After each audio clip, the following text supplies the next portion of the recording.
He was born in a junkyard, but over the years he's become not only a purveyor of used auto parts, but a curator of rare and highly sought-after art. He's even become a noted artist himself. His place is quirky and country, but above all, it's rusty and real. And that makes Walter Dean Lewis and Old Car City history worth saving. I was born in a junkyard, raised in a junkyard, worked in a junkyard, and that's just my life. Walking into Walter's world must be something like Alice felt while tumbling into Wonderland. The facade on the street is impressive. Old cars, junk, lots of triggers for hunters of this type of stuff. When I went in the front door, there was a wooden lady dressed like a 1920s flapper behind the counter. Her hand had a rope tied to her wrist. Above the rafters, a pulley. And when you pay at the old cash register, her arm raises and points the way into Walter's world. Today, Walter Dean Lewis cares for over 4,000 classic cars, all embedded in history and the trees of Old Car City, his family's junkyard, some 50 miles northwest of Atlanta, Georgia. Walter's a tall man, white hair, matching beard, a Hawaiian shirt and jeans kind of a guy. He speaks completely in the moment. He's an obvious creator, but not the kind that's so wrapped up in the cosmos that they can't put a sentence together. Several years ago, photographers started showing up to capture the ever-changing colors of the rust and the rampant growth of the forest. So many photographers and tourists show up each day, Walter's stopped selling auto parts altogether. And now he just charges for the experience of taking pictures and walking around the 30-plus acres and over 7 miles of trail. One could philosophize all day about the mechanics of his operation, but not Walter. He's living in the moment. After spending some time with him, it's clear to me he just loves the cars and people.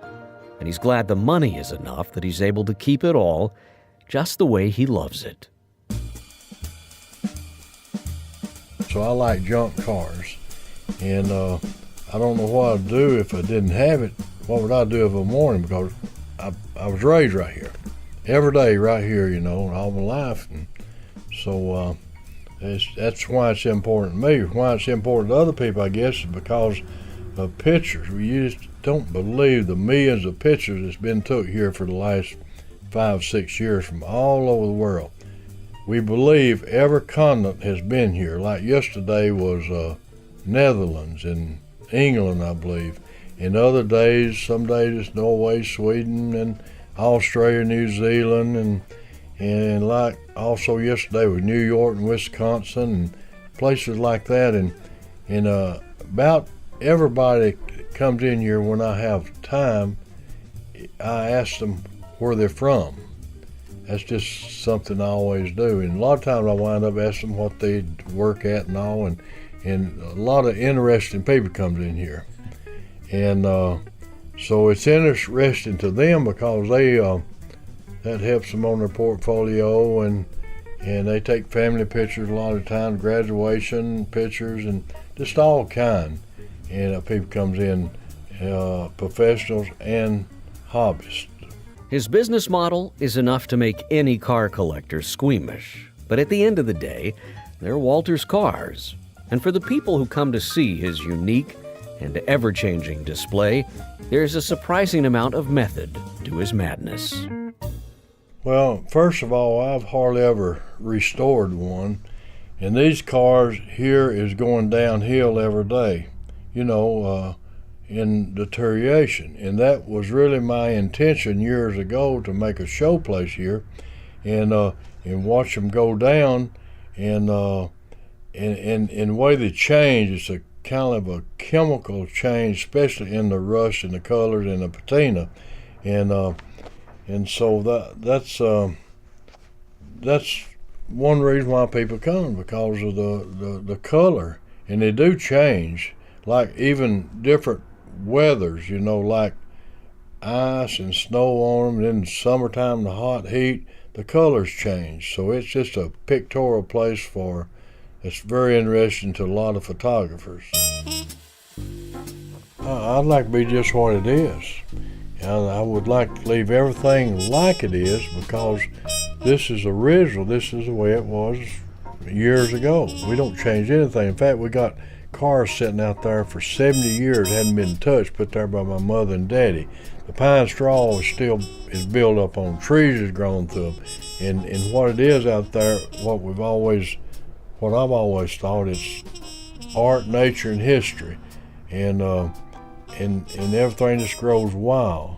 And we don't cut anything except the trails. We keep them clean. Everything grows wild. And I'd like to stay like it is. You know, if somebody don't get on her back some way and change it, so I'd like for it to stay exactly like it is. And I might tell you, years ago, when I was into the parks, and I was hoping one day this would turn into a show place, so I saved them. I didn't crush them. You know, several years ago when iron got real high, and a lot of junkyards sold out, cashed in, but I kept mine. And now people can come look at them. Some people kind of critical on me not selling them, but if I sold them, I wouldn't have a show place. And so I kept them, and I did everything I had to do, paid taxes and insurance and all this stuff for these years to get to a point of a show place. And I know I told Jeff and Tracy 30-something years ago I'm going to try to turn it into a show place. I know the way I said it would probably turn into a show place one day rather than a sales place. Now, what do you think your dad and mom would say if you said, look, here I am, I don't know how old you are, but here I am, I'm been running the junkyard still, but I don't sell anything. But people show up here and they just take pictures. What do you think your parents would say about this? Would they think you're the smartest man alive, or what would they think about all this? You know, I thought about exactly what you're saying. I think they'd be real proud that, you know, I took nearly nothing and made this. And I'd like to be able to tell my daddy, you know, that look, I get $25 and they don't leave anything. When they got 25 from you, they left with part of your inventory, but they only take a picture here.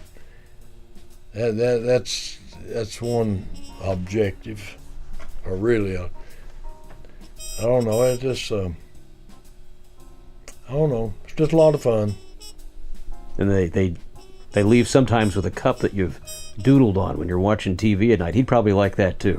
Oh yeah, yeah. I about have to do that if I go off anywhere, or if I'm riding down the road, riding with somebody. If I ride very far, if I'm going very long from home, I gotta go find me a cup and doodle on it. I'll doodle on them going down the road when I'm not driving. Well, it's no secret that Walter loves Old Car City. But what about other romances? What about love? You have kids, you have grandkids. There was obviously a little love in your life at some point. Talk to me about that. How does a guy that owns a junkyard woo a woman around these parts of rural Georgia? How does that go for you, Walter? Well, I'd have to kind of think about that.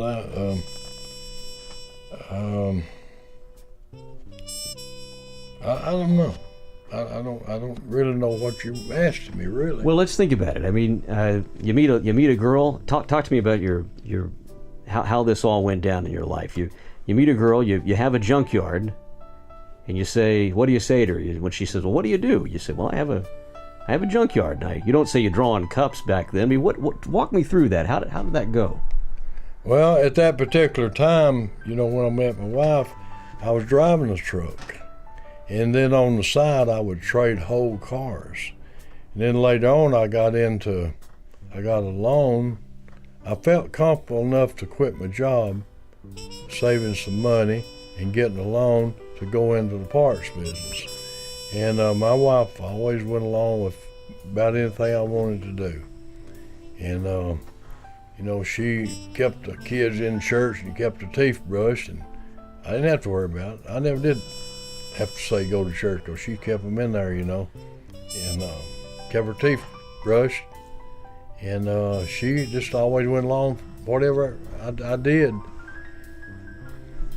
Kind of a love story, a family affair out here, I guess you could say. I guess so, yeah.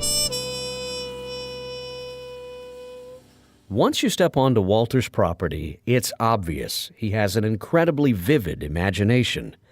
He is a constant creator.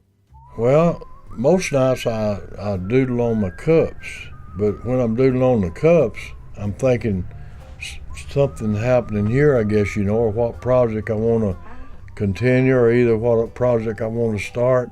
We have new projects here every day. I mean, we might work into 3 days doing that one project, then we're on another. Right now, we're building what we call a Old Car City rose. It's made out of metal, and it looks like a rose, except it's rusty metal. I'll show you one before you leave. But we're doing that project now, and then another project we got several project lines up, but we want to build an old-timey toilet up on the hill. Let it be functional, y'all, but it be old-timey. And we build it out of rusty tin or old wood and shape it like it used to really be here. They was all around here back, Like an outhouse. Outhouse, yeah. Talk about the souvenirs, because you make everything here at Old Car City. Nothing comes from China or from anywhere else. Everything is made right here, either from something that's here or it came from here. I mean, a piece of tree or anything. There's all kind of stuff in here, in your souvenir shop. Mm-hmm. Yeah, we try, that is our policy. Anything anybody buys here, that it came from here or we made it here. And we'll take, I've tried everything in the world, and some of it sells. It's not big time, but I'm hoping one day I'll come up with something different, and that's what makes anything, if it's different. And I'm hoping the rose will be different and makes a hit, but nothing's made a hit. But we'll take little plaques, it might be, whatever size the board is, we find out here, or either cut off to be, but most of them average around 18 inches long, and we'll put sayings on it, like better to have it, not need it, need it, not have it, and things like that. And then we'll put Old Car City on. We sell more of those than anything. And but we're hoping the rose will do good. Where do you come up with the idea for your painting? You have subliminal messages in a lot of your paintings. You showed me the one of the inmate with the 2 right hands, and you showed me the lady looking at a horse. Where do you come up with all that stuff? Well, I guess that has to do with what you asked me earlier about what I think about at night, and sometime I'll just be riding down the road and I'll come up with an ideal, and if it sounds like it might be worth trying, I try it, and this is what I've always done, so I guess it's easier for me, because that's what I've been doing. And I guess I never really thought about the way you ask it, but that's the only way I know the answer.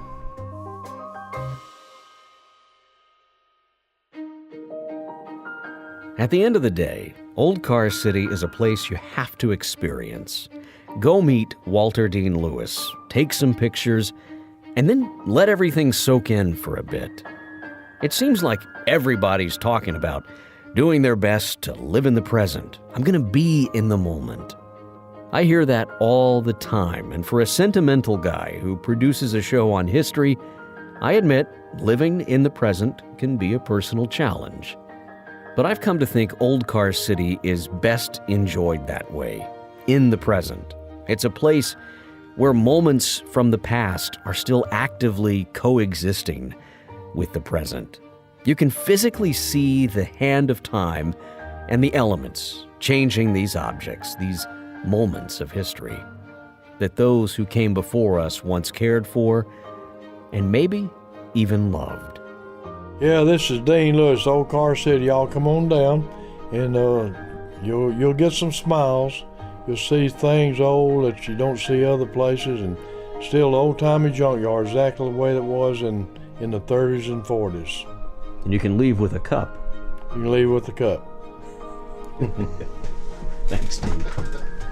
I'm Matt Jolley, and that's history worth saving.